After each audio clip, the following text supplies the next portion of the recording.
இதை சொல்வதற்கு நான் முழுமையான தகுதி படைத்தவன். என்னோட வீட்டில் 4 மருத்துவர்கள்.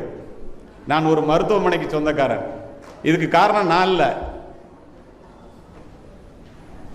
என்ன டாக்டராக்க முடியாமல் எங்கள் அப்பா அரசு கல்லூரியில் சேர்க்கறதுக்கு போகும்போது, பணம் இல்லாததுனால உன்னை டாக்டராக்க முடியலப்பா தஞ்சாவூர் மெடிக்கல் காலேஜில்.